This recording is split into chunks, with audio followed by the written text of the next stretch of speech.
Good morning, everybody. It's Elizabeth Smith here from the Guru Co with another 5 to 10 minutes cameo coaching set. And today we are talking about turning your essence into your success. I was going to leave this one for Friday. I'll be terribly honest with you, to give you some time to think about it and let it absorb. But then I thought, well, actually, no, the more time you have to put this into practice and use life around you to, for some life lessons, the better, really. So here we go. So what do I mean by life's essence? We'll take the word essence. Let's start there. The essence is the lifeblood. That's where I'm coming from. So the lifeblood of you.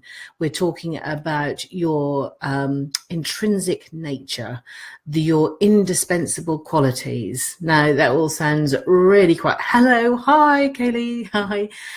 It all sounds a bit sort of woo, I know. However, bear with me, because it's things around business. So if you think about it, business has unique selling points, but so do you.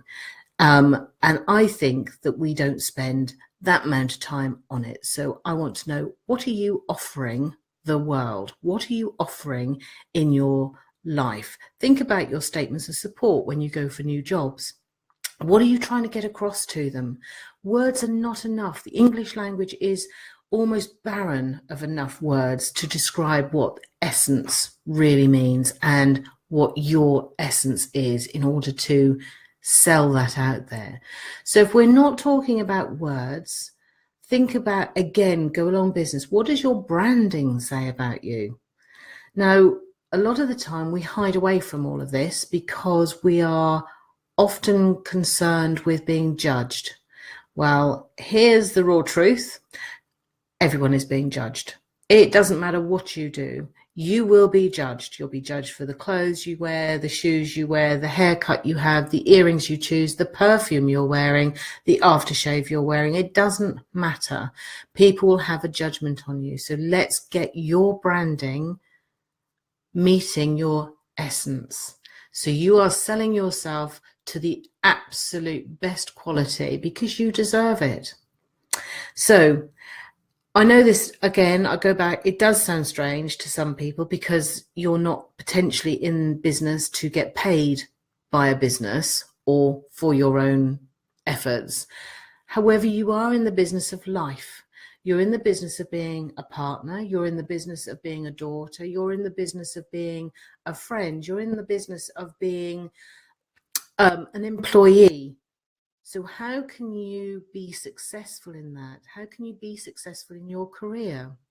So before walking into a meeting today, or before meeting someone for coffee or for lunch, or Kaylee, I'm thinking about you customers, those sorts of things. Just think about, what is your essence? What are you bringing with you? And it can be really terribly powerful once we start really getting into these things. So what is it that makes people want to be around you? And this is, don't do the self-talk is not necessary here. This is, nobody can hear you. So let's go into it without any shame, embarrassment, or typically British essence, So what is it that makes people want to be around you? What do you do to inspire them?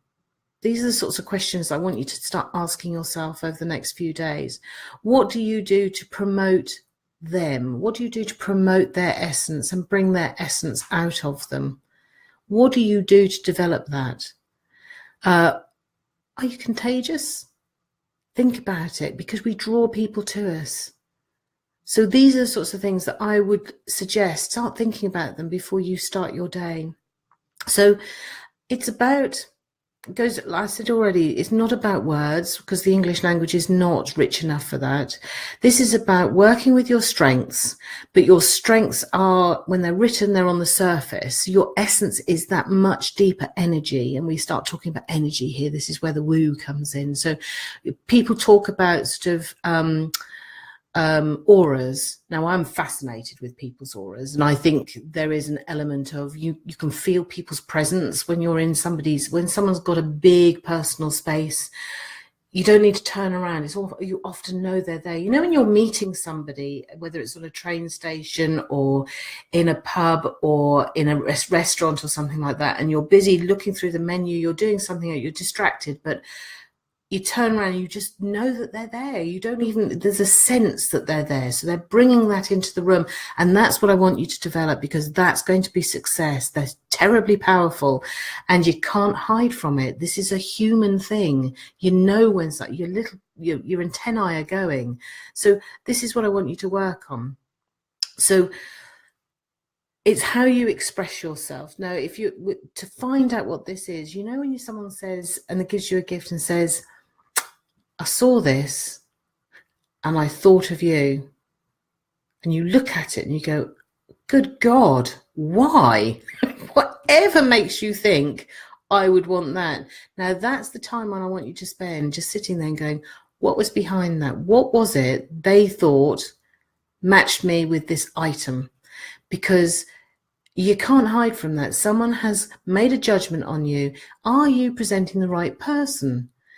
And like I said, you're never going to match everybody, but you want to match people that like you for who you are without hiding behind anything. You know, when you have people sort of send you maybe a clip or a quote or something, and Kaylee, you're right with me on this one. You send me quotes and it's just like, wow, yes, that's really powerful. There is something that is that connection. And that's what I want you to try and work on, and make sure that if people are giving you rotten fruit, what are you sending out? What do you need to get back to? So the self-coaching part of that, about this, is all about the authenticity and how you are living life authentically. Then you don't have to, what can I say? You don't have to hide behind anything. You can just be you, and the freedom from that and the breakthroughs you can get from that and the success that you bring to your life is so powerful. So what I'm saying to you now is, I hope this is making sense to you, is about, don't let your past define you. Don't let your story take over who you are. We all have past. We all have shitty times in our lives, but don't let that become you and define who you are as a person. You are so much more than that. If you have any memories of your youth before you started having that lovely self-internal bloody dialogue that we have, go back to there. What was it? What was it that just oozed from you? Because that's where we need to go back to. So think about it, whether if you've got no one to ask about those memories, about what made you this cute little bunny that you just wanted to squeeze and be around all the time. And I'm thinking about my grandchildren when I'm thinking about that. So if you've got no one to ask about that, think about those gifts that people buy you. Think about those things that people say to you when they ring you up and ask you for coffee. What is it? What is it you're selling them? What is it you're presenting to the world? Because this can be your true sense. Can be your absolute success in life. If you think this is helpful to anyone, please share it. And thank you so much again, everybody, for watching this and just giving some time up to think about it. I wish you every success, and I'll see you on Friday. Bye-bye.